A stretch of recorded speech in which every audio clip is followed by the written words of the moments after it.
Hey guys, this is Comic Uno, and today I am doing Comic Uno's Best Comics of the Week. Before I get into this episode, I do have the Kickstarter for my comic Like Father Like Daughter live right now. It's about a high school girl. Father left her to become a full-time superhero. Everyone in the world loves him except for her, and then she inherits his abilities. I hope you guys can go support this book. As low as $1, you get, as of right now, 11 books. If we unlock the $6,000 stretch goal, which it looks like we're getting to that point, you guys are getting about 19 indie books pretty much for free, for $1. Every tier gets that bundle. So hopefully you guys could support. And also, one thing I really want to do, just to really show my gratitude of if you guys have supported, I want to give you guys a shout out to anyone who's backed it. So in the comments, if you've backed the project, just let me know what name you backed it under, and if you'd like a shout out, and next week I'll give a shout out to everybody that's backed the project, and do that until the project is over. Now, of course, we also have our pick of the weeks for the week. So if you guys have your favorite book, please let me know in the comments below. And in the end of the episode, I'll let you guys know the viewer's pick of the week. And of course, announce last week's viewer pick of the week at the end of the episode. Now, let's get started. This week, I had 13 books. And number 13 for me was Widowmaker, Red Guardian, and I don't know how to pronounce it, Yelena Belova, issue 1. Honestly, I got this out of whim. I had like a pretty smaller haul this week. Not a lot of huge books this week. So I'm like, oh, let me try out Widowmaker. I've been enjoying Kelly Thompson's Black Widow. For some reason, couldn't think of her name. Her Black Widow. And I was like, let me learn more about her supporting characters. And I'll say this wasn't quite new reader friendly. They do describe Yelena's character a bit, but not really enough for me. I feel like it was very by the numbers. The artwork was very by the numbers as well. And maybe if you already were invested in these characters, you'd feel a bit more attached to this one shot. But as someone who is not as familiar with the Black Widow mythos, I couldn't get into this one. So I'm giving that 2 stars, and that is number 13. Moving on to number 11, which is one of the X of Swords books, Hellions issue 6. Now, this one felt like it diverged the most from the X of Swords event, because right before the previous issue, which was X-Force, and then all the other issues previously from last week, was really dealing with the X of Swords event and everyone in it, you know, them really getting into the trenches there. And this one takes this sidestep and really deals with the characters of Hellions. Now, I'm sure if you're a fan of this book, you probably were happy. You get to see Psylocke, you get to see Mr. Sinister. For me, I'm not reading Hellions. I'm not really that attached to any of those characters. I don't quite care about Mr. Sinister that much, so this one didn't do much for me. Stuff happens in it, especially between Psylocke and Mr. Sinister, but nothing I personally felt attached to. Artwork was pretty solid for the book, but it definitely didn't feel as connected to X of Swords as much as it maybe will be affecting the wider X universe after X of Swords, which I don't really think needed to be in this issue or in this event. We'll see what ends up happening. So giving that 2 stars, and that is number 12. Moving on to number 11, this actually has been the lowest this series has been. I still love the series, just kind of felt a bit fillerish to me, and that was Spider-Woman issue 6. And I noticed the reason this felt fillerish was because the next issue is going to be King in Black. It's a tie-in, so I feel like that maybe collided with some of the storytelling here, where we get to see Jess and Carol team up with each other. They go to space, and I feel like they really utilized the space aspect of this story. Now, for me, I wanted kind of the opposite. I just wanted to really be about Carol and Jess's relationship. Not that they don't dive into it, but it wasn't as much as I expected, and it really dived into more of the cosmic aspect of the series, and I'm really not a Marvel cosmic fan, so for my personal preference, this didn't really do it for me. Artwork also wasn't as strong because the coloring kind of felt bland to me. It didn't really feel, really fit this space adventure that it was going for. And it's really them just trying to find the serum that Jessica needs. Jessica's getting kind of angry. You really don't get to see the dynamic that we have seen with Jessica and Captain Marvel in the Captain Marvel series. So I was a little disappointed with this issue. Overall, I'm going to give that 2.5 stars, and that is number 11. Moving on to number 10, which is The Amazing Spider-Man issue 53. This was a really quick read, and it dives into the past of that party we saw like issues ago between Harry and the gang. And now it's in this psychedelic point of view of Spider-Man, who's like kind of half dead and finds out that Kindred is his friend Harry. Is there more information with that? Probably, because like, oh, you know, my identity is not what's important. It's what's important is what I need from you. So we don't really get a lot of inklings of what he actually needs, and that was a little disappointing. And I feel like a lot of the story is stuff we've already seen before in this series until we get to the end, which was the reveal. Okay, now Spider-Man knows who Kindred is. I'm like, cool. Did we need a whole issue for that? I also don't even think Bagley's artwork was as strong as it usually is. It might have been the coloring feeling a little bit on the blander side here. And also, Harry looked a lot like Norman. I know they already kind of look a lot like each other, but they really looked a lot like each other in this one, so it's kind of hard to tell. I'm like, is that Harry? Is that Norman? Usually Norman kind of has a more adult look to him, and they just kind of look exactly the same in this issue. So I'm giving The Amazing Spider-Man issue 53 2.5 stars, and that is number 10, I believe. Let's see, that was number 10. Moving on to number 9, which is The Immortal Hulk, issue 40, which I got the Scotty Young variant. It's kind of cool to get a more cartoony variant for a very, very horrific story. And this one, very point A to point B, but definitely a lot of action in this, where we get to see Joe Fixit kind of get out of the Hulk and fall from the sky. Does he survive? We'll have to find out next issue. But then we have other characters show up again. Samson's back, but he's this time, forget what they call him, Sasquatch something. Doc Sasquatch. That was kind of interesting. So, not a huge amount of movement for the actual plot, but at least some characters like the gang gets to find out that Rick Jones was controlled by the leader, so I feel like people are starting to get more information. It was a good action issue overall. There's some good artwork. There's some good character moments between Joe Fixit and Immortal Hulk, especially when they're talking about his dad, or their dad. So overall, giving this one 3 stars, and it was a passable issue, but not one of my favorites of Immortal Hulk. Alright, moving on to number 8, which is Batman issue 103. So, Batman, I'm not in favor of the Ghostmaker storyline. I've been kind of bored with it. It kind of feels a bit fillerish after the Joker War, but I really liked Harley in this issue. Even if the artwork wasn't as strong in her section, I really liked what she had to say about being a hero.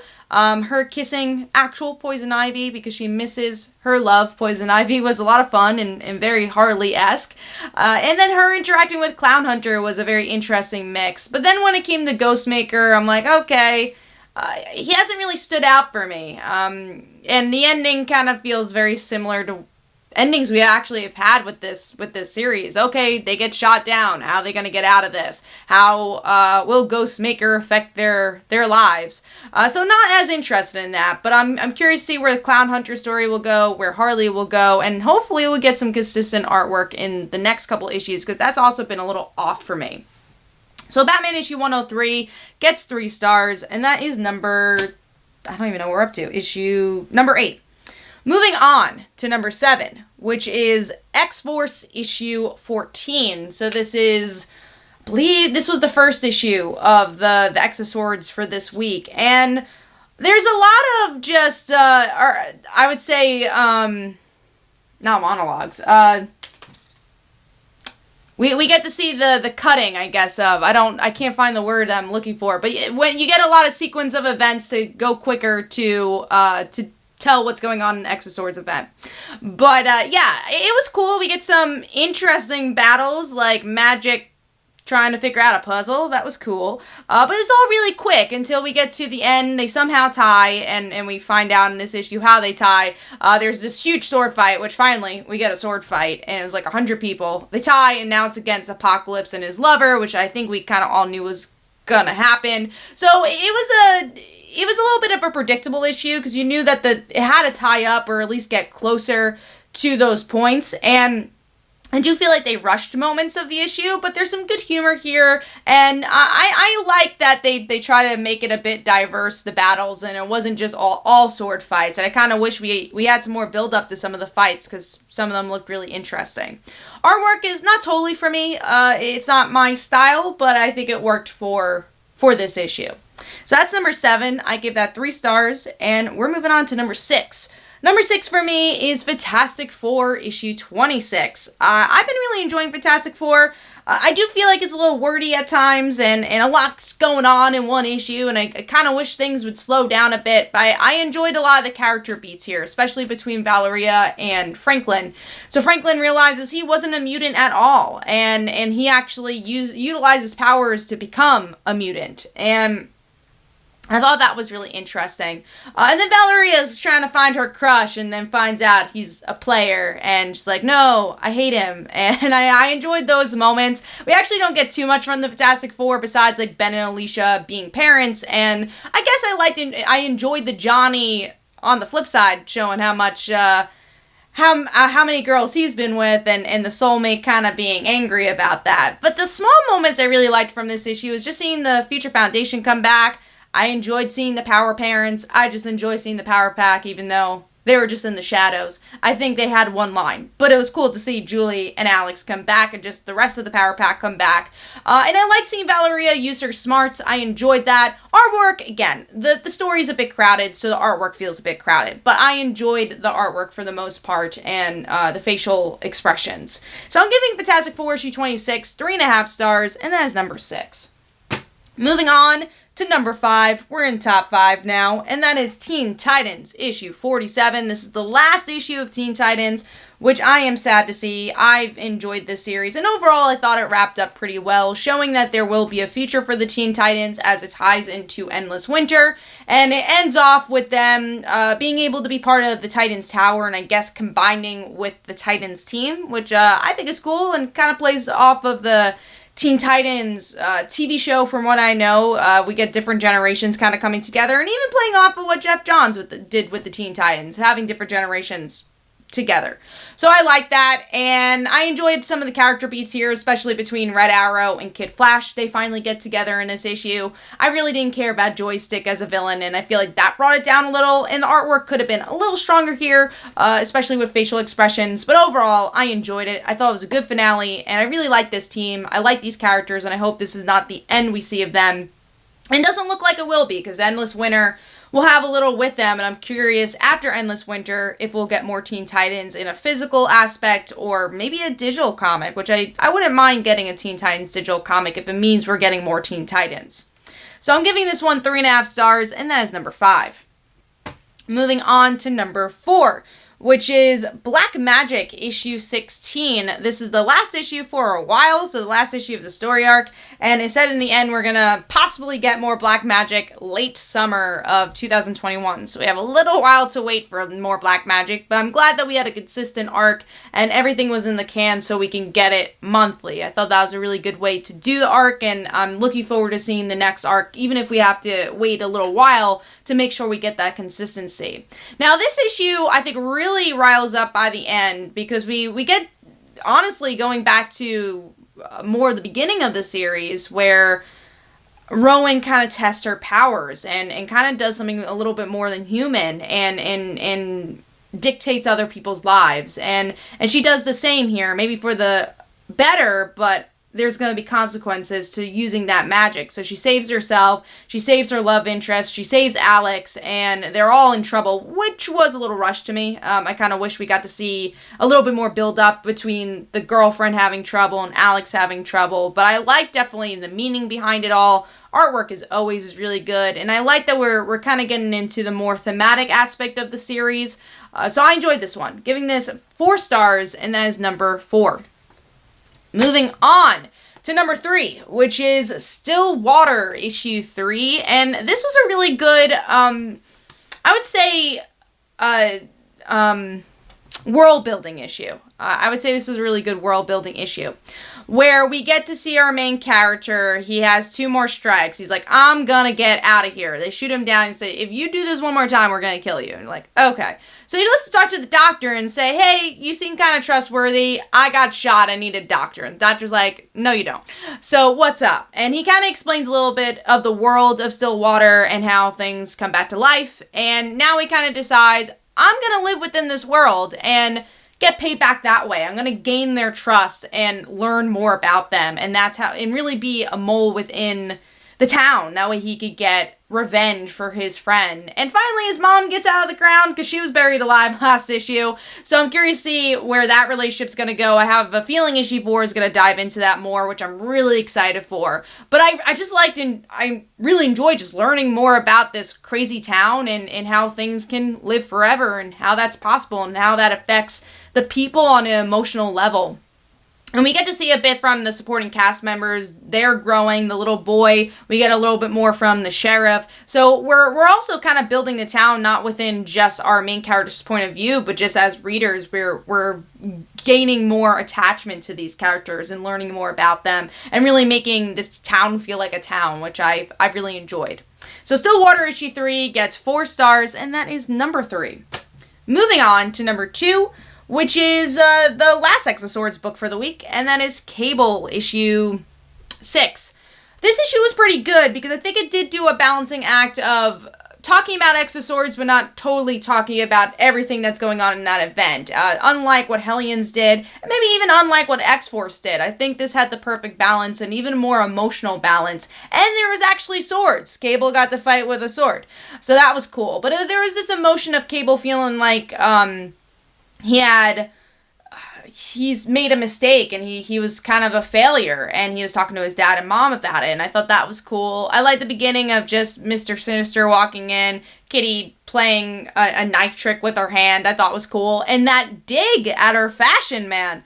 That was a scene. I loved it. So that was really good. But yeah, we get a little bit more from the X of Swords. Oh, this was actually the issue where I believe they got all those points. I thought it was X-Force, but they got all the points in this issue as well. And then we get Apocalypse. Actually, in this issue, a lot happened in this issue that I thought happened in X-Force.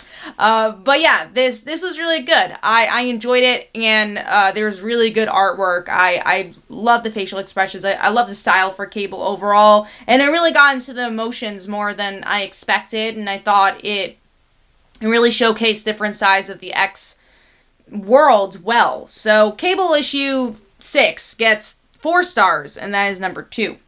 Moving on to number 1, which is the last issue of Dead Day. So that's Dead Day issue 5. I really enjoyed this series. I definitely recommend the whole mini-series when it comes out in trade, or if you're able to get the singles. And this one does a really good job at just going into the thematics of this issue, or of this series, where we get to definitely see the height of the battle between, the cult and our main character's past and Helmet Guy's past.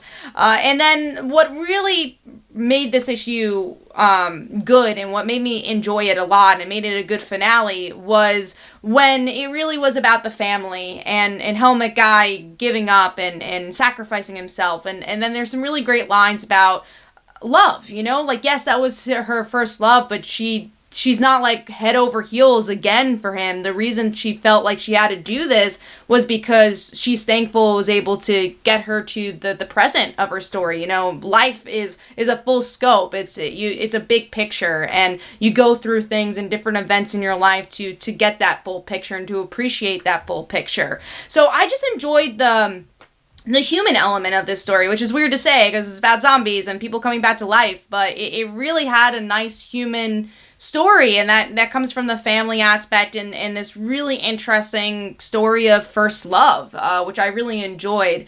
So even more than the action, even though the action was really good, I enjoyed the heart of the story and what it meant about life, and there's some really, really good quotes in here for that. But yeah, Dead Day issue 5, I give 4 stars, and that is my pick of the week. Hopefully you guys enjoyed that. Those are all my books for this week. And for the viewer's pick, that is We Only Find Them When They Are Dead. So hopefully you guys could also tell me your pick of the week for this week, so you might be able to be featured. And here is the comments for We Only Find Them When They're Dead. And of course, hopefully you guys could also check out my comic for my Kickstarter. I will also feature that next week in the show as well. Definitely follow me on Twitter and Facebook. Go check out my comics like Father Like Daughter and They Call Her a Dancer. And every Tuesday at 10 p.m. Eastern Time is Comic Book Weekly, where we discuss our favorite comics and comic book news. Thanks, guys. Bye.